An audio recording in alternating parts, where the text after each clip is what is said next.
자, 오늘은 플라톤 우주론에 대해서 알아보겠습니다. 플라톤이 우주 생성의 원리, 세계 생성의 원리를 어떻게 생각했는지 간단하게 알아보도록 하겠습니다. 우리가 살고 있는 세상을 우리가 쉽게 말해서 현상계라고 이야기하죠. 현상계. 페노메나의 세상이죠. 페노메나 항상 변화하는 세상이란 말이에요. 변화. 우리가 살고 있는 시공간 3차원의 세계를 현상계라고 이야기를 합니다. 그래서 이거를 저는 이제 저의 용어로 이걸 3차원 시공간의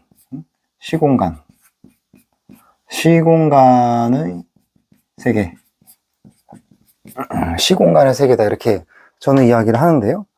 이제 여기서 유물론자들이 여기서 이 현상계를 보다 더 작은 입자들, 근본 물질로 이루어져 있다. 보다 더 작은 입자들로 이루어져 있다. 보다 더 근본적인 요소로 이루어져 있다. 그래서 이걸 우리가 어려운 말로 뭐라 그러냐면 환원주의 혹은 유물론이라고 이야기를 합니다. 어떤 시공간의 세상, 우리가 살고 있는 현상계는 보다 더 작은 근본 물질, 아주 근본적인 더 작은 입자들로 이루어져 있다라는 것이죠. 그래서 이걸 이제 유물론적이다라고 이야기를 하고, 이러한 사고방식이 이제 더 이어지게 되게 되면 인간 사회의 상부 구조가 하부 구조에 근거해서 기초해서 의지해서 드러난다라고 해서 하부 구조와 상부 구조론 뭐 이런 것들 나오죠. 근데 아무튼 여기까지가 소위 유물론자들의 세계관이었는데, 여기서 플라톤은 한 단계 더 나아갑니다. 근본 물질, 보다 더 작은 입자라고 하는 것은 입자가 아닌 것들, 물질 이상의 무엇, 물질보다 더 근본적인 어떠한 것, 말로 표현하기는 어렵지만 보다 더 근본적이고 보다 더 물질보다 더 근본적이고 영원한 어떤 이데아라든지 형상, 이런 것들로 이루어져 있다라는 것이죠. 그러니까 이거는 환원주의와 유물론에 비하면 정신적이고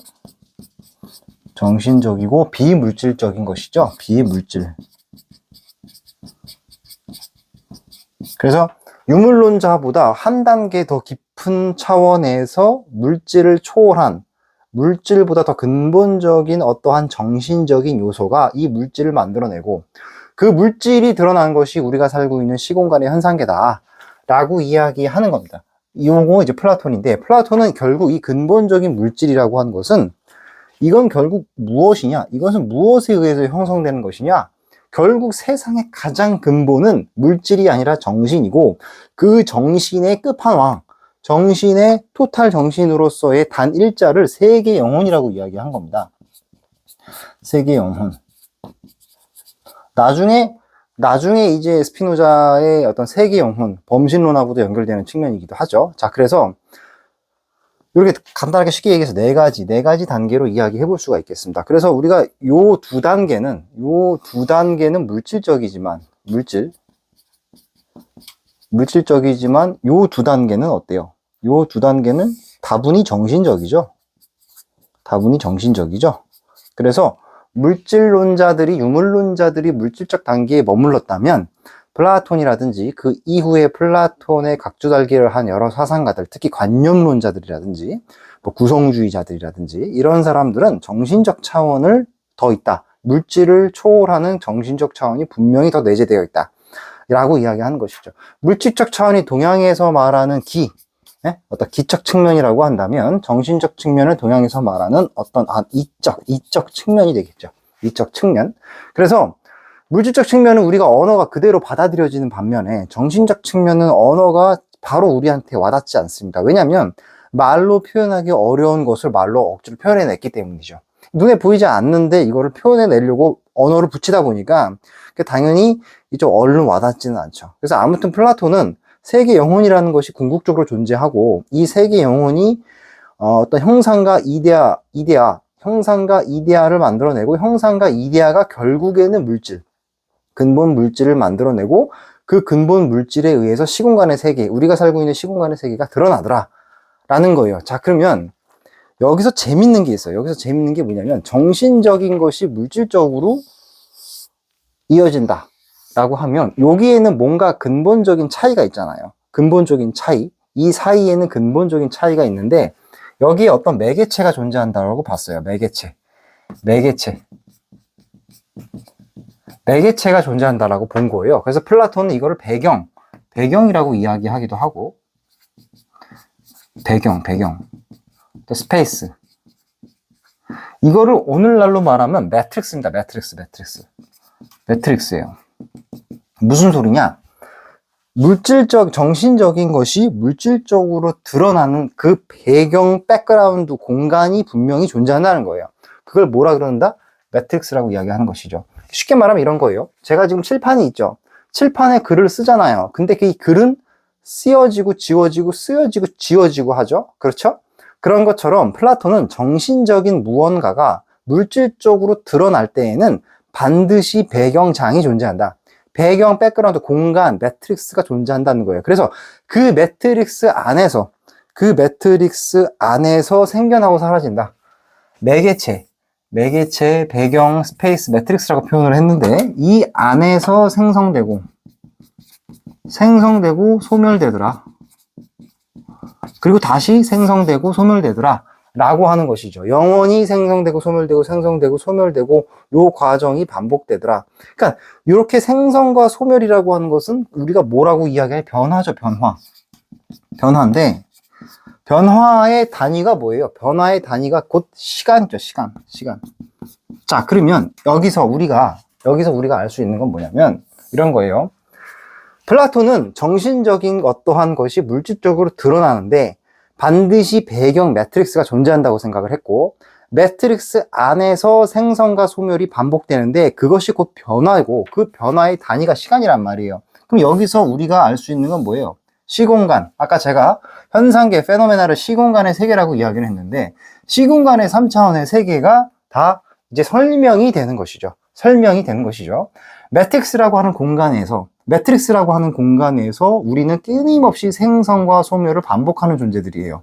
그렇게 반복된 그 과정 자체가 다 변화이고 그 변화의 단위, 측정 단위가 곧 시간, 변화는 곧 시간인 것이죠. 그래서 시간과 공간이 전부 다 이 매트릭스 안에 존재한다 라는 것입니다. 그러니까 결국 매트릭스와 그러니까 정신세계가 물질세계가 되면서 매트릭스 안에서 어떠한 입자와 물질적 존재들이 생성되고 소멸되는데 그것 자체가 곧 시간이자 곧 공간인 것이죠. 시공간. 결국 이것 자체가 뭐예요? 시공간이죠. 시공간.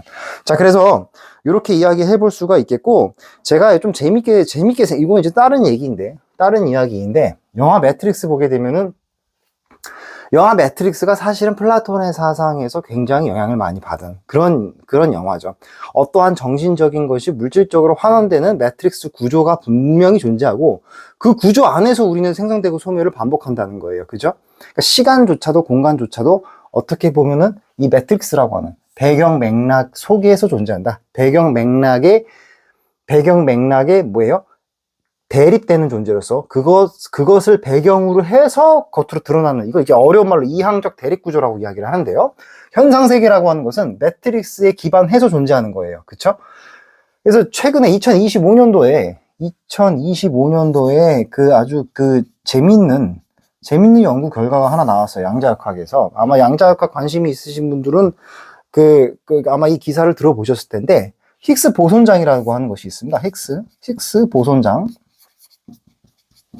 제가 양자역학에 대해서는 도양철학 강의하기 전에 간단하게 좀 살펴봤었는데, 그러니까 양자역학의 핵심은 뭐예요?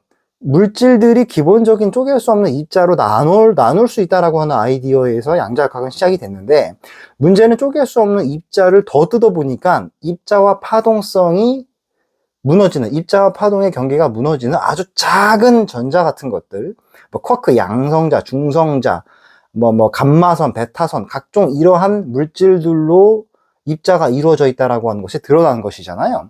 그래서 과학자들이 연구를 많이 해보니까 그러한 입자들은 이 입자에게 질량을 부여해주는 뒤에 백그라운드 장이 존재할 것이다라고 하는 거를 이제 가설적 추론을 통해 가지고 과학자들이 그것을 수학적으로는 증명을 했는데 이게 관찰되지는 않았었어요. 관찰되지는 않았는데 2025년도에 아주 작은 입자들에게 질량을 부여해주는 히그스 보손장이 관찰이 됐습니다. 그러니까 히그스 보손장이 아주 짧은 시간 동안 입자에게 질량을 질량을 부여해주고 사라지는 것들이 과학적으로 2025년도에 증명이 됐다는 거예요. 그러니까 저는 이 연구 결과를 보면서 매트릭스가 생각이 났어요. 매트릭스. 플라톤이 말한 이 백그라운드로서의 매트릭스가 저는 좀 생각이 났어요. 그래서 히그스 보손장에 의해서 모든 삼라만상의 물질들을 이루어주고 있는 가장 근본적인 작은 입자들이 히그스 보손장에 의해서 질량을 부여받는 거잖아요. 질량을 부여받는 거죠. 그래서 뭐 당연히 플라톤이 말한 매트릭스와 히그스 보손장이 같은 존재다라고 이야기 등치시키는 것은 아니지만 개념이 비슷하죠. 어떤 입자라든지 파동이 드러날 때에는 그것의 배경이 존재해야 된다라는 거거든요. 히그스 보손장의 아이디어는. 근데 그건 이미 뭐예요? 기원전 BC 5세기 플라톤이 했던 사상에서 이미 드러나는 것이죠. 정신적인 세계가 물질적인 세계로 드러나기 위해서는 반드시 정신적인 세계가 물질적인 걸로 드러나게 만드는 그 배경, 매트릭스, 공간, 어떤 그릇이 필요하다는 거예요. 그 그릇 안에서 모든 것들이 생성되고 소멸된다라고 이야기했단 말이죠. 플라톤이 BC 5세기 했었는데 그게 21세기 오늘날 양자역학의 히그스 보손장에서 비슷한 맥락으로 만나고 있다. 겹쳐지는 부분이 있다라고 하는 것이죠. 그래서 저는 하여튼 플라톤의 우주론을 보고서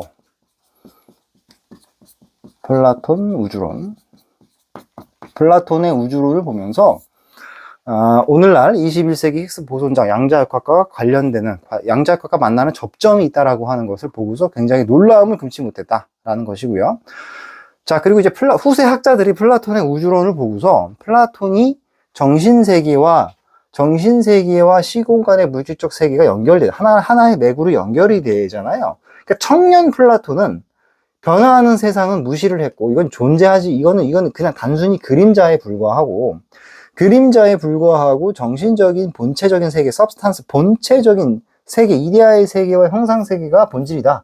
라고 이야기했었다가, 말년에 플라톤의 우주론에 보면, 이데아의 형상 세계와 물질적인 시공간의 세계가 하나의 맥락으로 연결되잖아요. 그죠? 그러니까 이걸 보고서 플라톤이 말년에 자기의 생각, 이데아론을 스스로 뜯어 고친 것이다. 이렇게 이야기하는 사람들도 있습니다. 이원론적인 세계에서 이론론적인 세계로 다시 귀결된 것이다. 현상, 시공간의 세계를 무시하다가 시공간의 세계 또한 이 정신적, 이데아와 형상, 세계 영혼의 어떤 맥락에서 하나로 이어지는 이렇게 접점을 찾은 것이 결국에는 이론론으로 다시 회귀한 것 아니냐. 제가 플라톤의 어떤 사상 개관에서도 이야기했다시피 플라톤의 우주론을 통해서 결국 이원론이 다시 이론론으로 귀결되는 그러한 사상적 흐름을 보이고 있는 것이 아니냐. 이렇게 분석하는 학자들도 많이 있습니다. 그래서 오늘까지 플라톤 사상, 우주론을 마지막으로 해서 플라톤 사상에 대해서 알아봤고요. 다음 시간부터는 아리스토텔레스에 대해서 알아보도록 하겠습니다. 제가 플라톤 우주론까지 해가지고 총 7개의 강의를 했거든요. 그만큼 플라톤의 사상은 그만큼 광범위하고 복잡하고 그만큼 이 범위가 굉장히 넓습니다. 스펙트럼이 넓어요.